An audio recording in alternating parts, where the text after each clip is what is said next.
Welcome to the DCTV News at Noon program. I'm Kelsey Kiesling. Dolores County Broadcasting Network is the producer of DCTV with support from the Southwest TV Translator Association.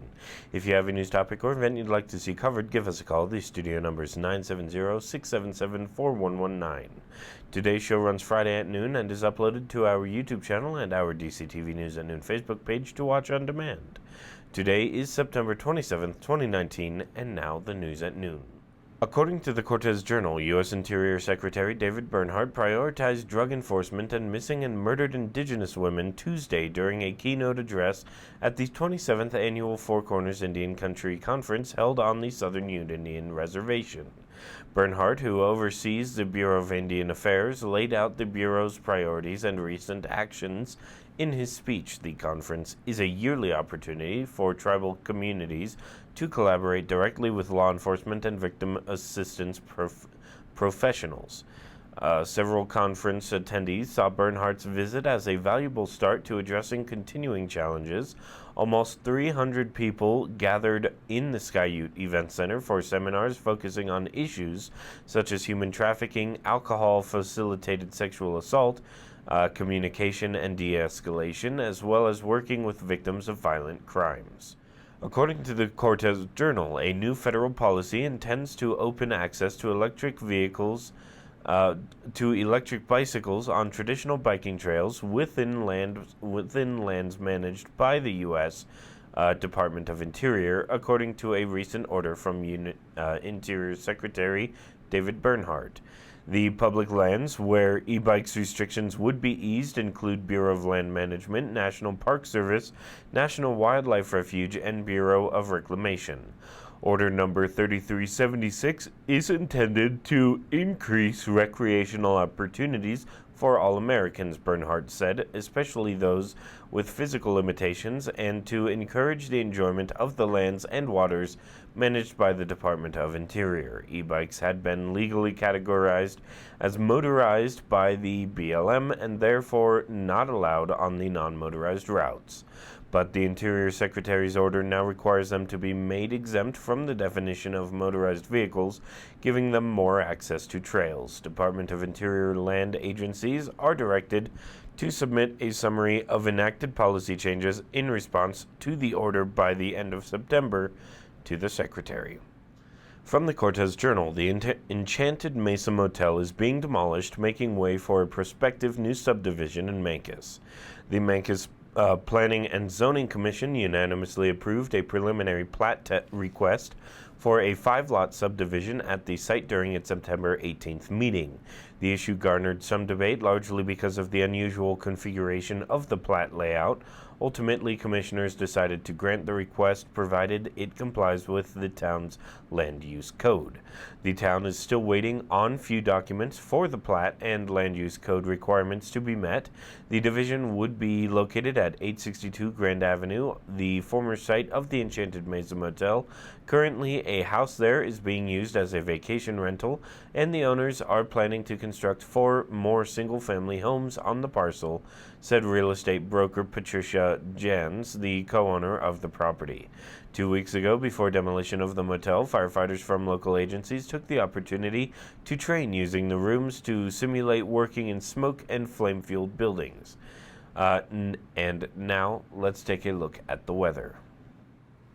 And now for our DCTV 5-day forecast. Saturday starts the weekend at breezy with a high of 73 and a low of 50. Sunday night might have some thunderstorms coming up to 69 degrees for a high and 46 for the low.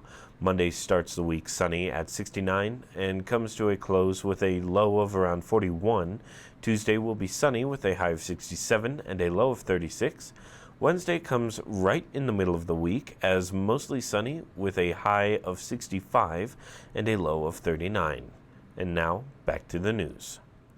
According to the Cortez Journal, the Cortez City Council approved first meetings for both a land transfer to the county and updated land use code. The land transfer involves a small parcel of land along 7th Avenue that will allow the county to move forward with a road extension between Sligo Street and County Road 27. The land use code update has been in the works for months and is expected to be implemented in March 2020.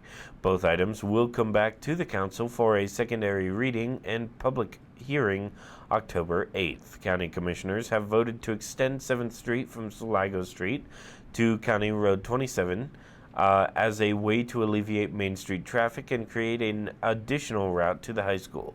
The extension is about half a mile long, with about half of the land for the road extension on city property and half on county property. The city's portion runs along the south side of the high school.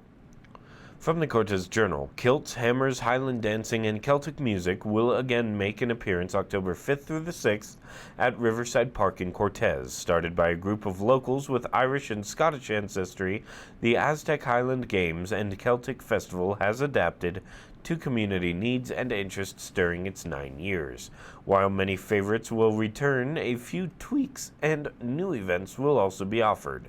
Despite Aztec being somewhat removed from Scottish and Irish culture, the festival was immediately successful in its first year.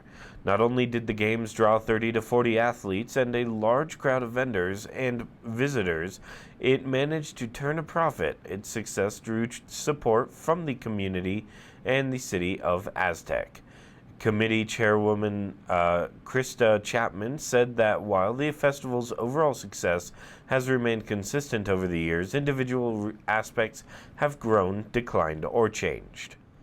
According to the Durango Herald, he tested his techniques working with professional athletes such as cyclists between 2001 and 2008. About 8 years ago, he added laser therapy to his practice, which has allowed him to help more patients who are unable to find relief elsewhere. This is a chiropractor who created laser therapy, who helped advanced laser therapy. The spondylogenic reflex analysis was based on research that shows when sections of a patient's spine are unstable, nearby muscles tighten up and cause pain in other parts of the body. To determine the source of a patient's pain, he uses infrared imaging to locate where a patient's tissue is hot and inflamed, he said. Once Gerald has taken an infrared image of the patient, he uses software he designed to identify possible treatment strategies such as chiropractic adjustment, massage, or laser therapy. Gerald will also give patient exercises, if appropriate, to strengthen unstable sections of their spine. He has also trained between 11,000 to 12,000 professionals in his technique. Thanks for tuning in. News at Noon now airs at noon Monday through Friday and then is available on demand on our YouTube channel and posted on our DCTV News at Noon Facebook page. We ask that you please like us there and share it with a friend. This has been a production of DCTV for the News at Noon program out of Dove Creek, USA. I'm Kelsey Kiesling. Thanks for watching.